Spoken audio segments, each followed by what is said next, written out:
su suka ce to ba za mu ce kai zo ba, amma abu biyu zai gama da shi in ya dawo. Farko idan ya zo nan ya dawo cikin APC, ka tuna a Kano me zai ɗauka. Gwamnan APC Ganduje ne, shugaban jam'iyyar APC Abdullahi Abbas ne, shugaban ƙasar Najeriya na APC Buhari ne. Ina fatan ka gane. To idan ya shigo gamin inda zai sha ruwa, ba shi da wani wanda zai dafa, ba kowa.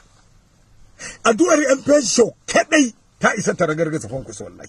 Addu'ar yan fensho. Ta yaya shi ne musu abin arziki? Ya musu me? Ga gidajensu nan da aka yi ko amana Kwankwasiya alal misali a duk kudaden su ne. Gidan da gafiyoyi suke shiga da beraye.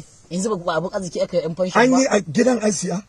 Da Allah ya dosa da gidajen an yi da babban siyansa.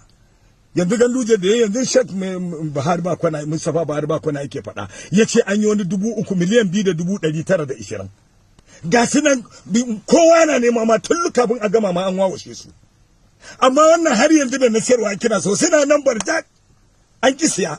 Gandujen ma ya rage kuɗin an kisiya.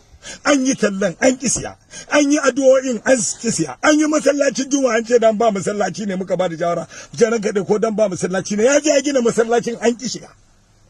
Yanzu tsoro ma kake ji ka je wurin, saboda ba dan Allah babu foundation da ke wanda Kwankwasi har ce aka ma mu canza sunan Kwankwasiya ko ma ci darajar sunan malami, muka sa sunan manyan malaman Kano, Sheikh Jafar, Sheikh Isiyaka Rabiu, dan muka sa wai ko darajar wannan malaman a su gidaje. Ka ce ba mutane a gurin nan wani babu a daga karatuwa daga Abuja shi zaka fara karata da jaje da waɗannan kwanuka sama.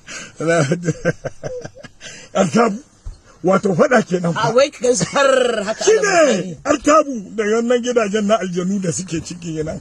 Saboda haka ki manta Salamatu barin ga miki duk abin da baki dan Allah ba Allah ba zai ansa ba. Yanzu gidaje wannan Ganduje yana ta neman hikima yadda zai sai da mutane. Yadda za a siya kuma bakin siya aka ba a'a foundation din da Kwankwaso ne ya gisa. Kwankwaso ai ta yaudararka ana gaya ma mutanen Kano kai suke so, mutanen Kano kai suke wa kaza, duk wani abuwa haɓa yaudararsa ake. Idan Ganduje ya fita ba a ɗiga mai hannu sai a mai maganganu.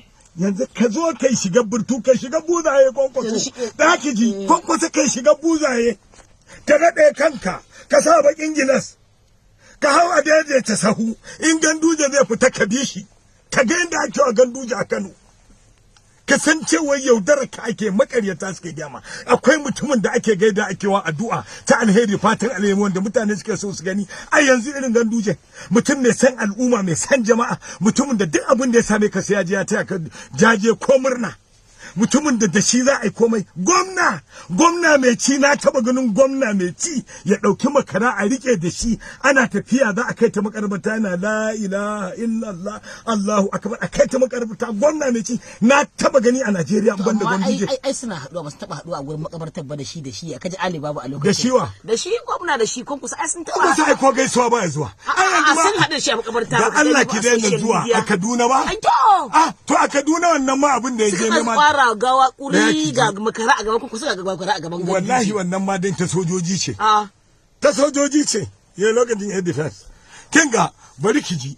Wallahi da lokacin da ya zo ga Ganduje ma da mu da manyan malamai wallahi azimu gudu yayi. Kafin a yaduwa tana ya gudu. Madugu. Jagora. Madugu. Dariƙa. Madugu. Abu uku da faɗa maka dariƙa madugu jagora. Anya. Na Kwankwasiya. Jagoran tsoro. Duk duniya ba mu tsoraci irin Kwankwaso. To shi